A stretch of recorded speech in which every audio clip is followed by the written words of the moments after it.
Bonjour tout le monde, bienvenue dans une autre capsule vidéo.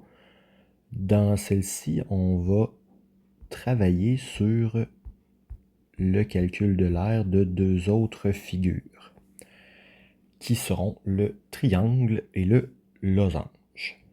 Avant de débuter, on va prendre un petit moment pour faire encore quelques rappels.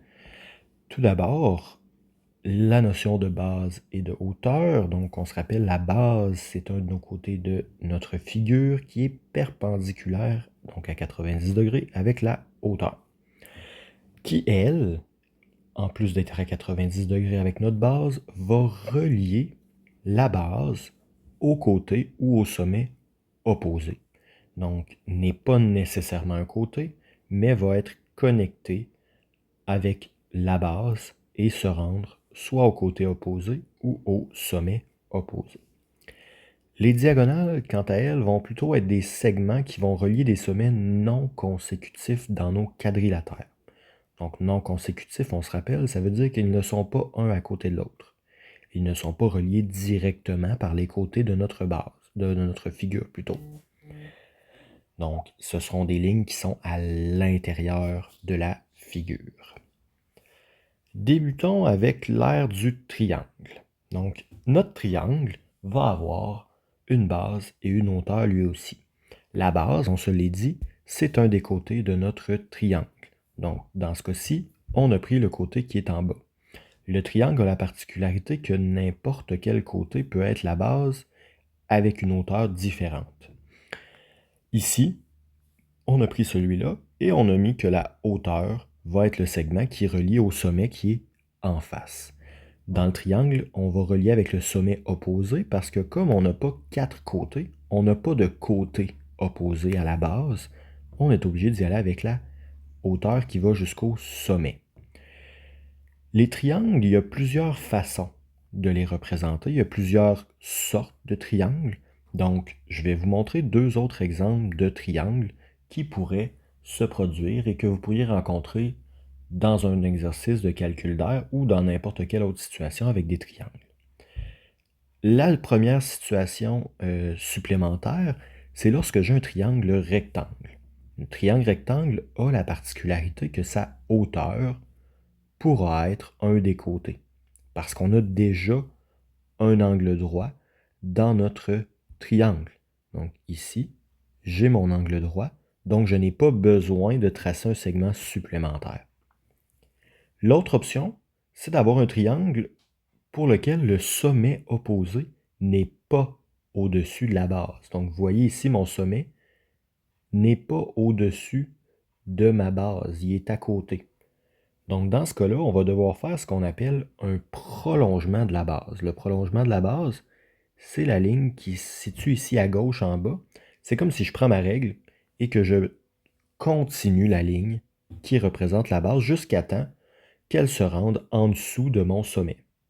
Une fois que ça c'est fait, là, je peux tracer ma hauteur à 90 degrés. Donc, on a une base, on a une hauteur quand même, mais la différence, c'est que là, la hauteur n'est pas dans le triangle, elle est sur le côté pour bien la représenter.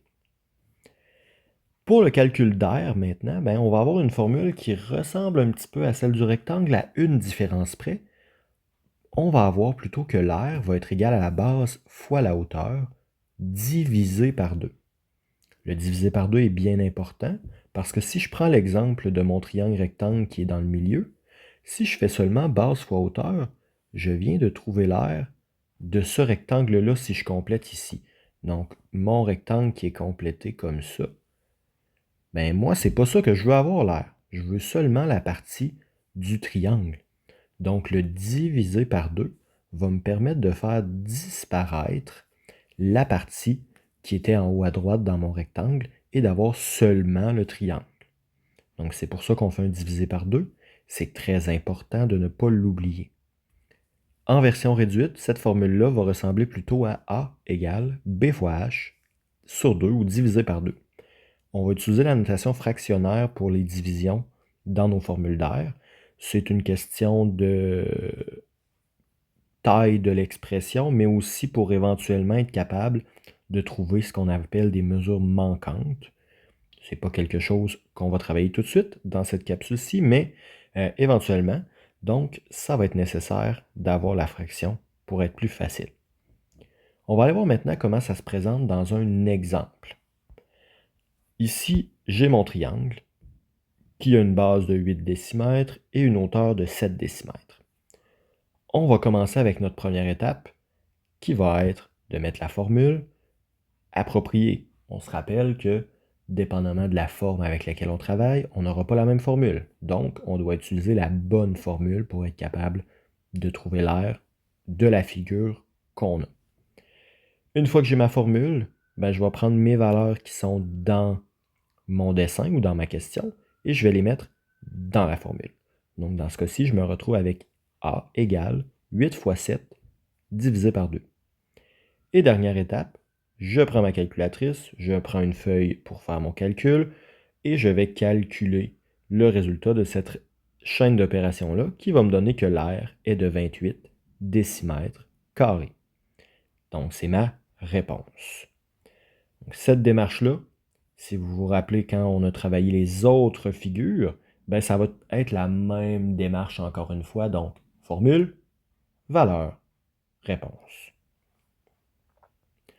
On va aller voir notre deuxième figure de cette capsule-ci, qui va être le losange. Le losange, lui, il a une petite particularité. Il n'a pas de hauteur et il n'a pas de base. On va plutôt travailler avec les diagonales. Le losange va avoir deux diagonales. Il va avoir la petite diagonale, qu'on va représenter par un D minuscule, et il va y avoir la grande diagonale, qu'on va représenter par un D majuscule. La seule différence entre ces deux valeurs-là, c'est qu'il y en a une qui est plus grande que l'autre. D'où le grande et petite diagonale. La raison pourquoi on met une majuscule, c'est aussi pour nous permettre de les différencier dans la formule. Si on mettait 2D en minuscule, là, on a deux valeurs qui sont représentées par la même lettre. On ne peut pas faire ça. Si on vient les placer dans la formule maintenant, on va se retrouver avec l'aire qui est égale à la grande diagonale fois la petite diagonale divisé par 2. Donc, on va multiplier la mesure de la grande diagonale par la mesure de la petite et on va diviser ça par 2. Si on vient voir maintenant qu'est-ce que ça donne en version réduite, ça me donne que A est égal à grand D fois petit d divisé par 2. Ici, l'ordre dans lequel vous mettez vos diagonales n'a pas vraiment d'importance. Vous pourriez inverser, mettre petit d fois grand D en premier. C'est pas grave, ça donne la même réponse. Par contre, ce qui est important, c'est par la suite, vous devez vous assurer de garder vos valeurs dans le bon ordre. Si vous mettez grand D fois petit d, il faut que ça soit la plus grande valeur en premier, la plus petite en deuxième. C'est une question de logique pour que l'ordre se suive bien. Une fois qu'on a notre formule, là, on va aller voir un exemple. Qu'est-ce que ça donne si on veut calculer l'aire d'un losange? J'ai ma figure ici. Donc là, j'ai trois mesures. J'ai 5 mètres, 6 mètres et 8 mètres. Vous remarquez que mon 6 mètres et mon 8 mètres sont dessinés à l'extérieur de la figure. Vous allez des fois rencontrer ça quand on a des segments qui sont à l'intérieur de la figure en pointillé ou tracé, que ce soit des diagonales, des hauteurs. Des fois, on va mettre la mesure sur le côté pour ne pas encombrer la figure, pour être bien capable de voir tout ce qui est à voir à l'intérieur. Dans ce cas-ci, on est venu identifier que notre petite diagonale, elle mesure 6 mètres. Donc, c'est comme si on avait repris notre pointillé ici et qu'on l'avait redéplacé en bas. Les deux lignes ont la même mesure pour être facilement reconnaissables. Un peu comme dans le calcul de l'aire d'un parallélogramme, par exemple, vous pourriez avoir des mesures qui ne sont pas utiles pour le calcul de l'aire. Dans ce cas-ci, le 5 mètres est disponible, mais ne me servira pas dans le calcul de l'aire. Il va plutôt me servir dans le calcul du périmètre. On va aller voir maintenant qu'est-ce que ça donne quand je veux mettre ça dans ma formule. Première étape, on va écrire notre formule pour savoir où on s'en va. Donc ici, je sais que l'aire, c'est la grande diagonale fois la petite diagonale divisée en 2. Je vais venir voir dans mon dessin, dans mon texte, je vais aller chercher mes informations. Grand D, je sais que c'est 8. Petit d, je vois que c'est 6. Donc, je vais pouvoir les remplacer dans la formule qui va me donner que l'air va être de 8 fois 6 divisé par 2. Et dernière étape, on prend notre calculatrice, on se prend une feuille, un crayon, on calcule notre air qui va nous donner 24 mètres carrés. Donc ça, c'est le calcul pour calculer l'air d'un losange. C'est ce qui met fin à notre capsule. Bonne journée!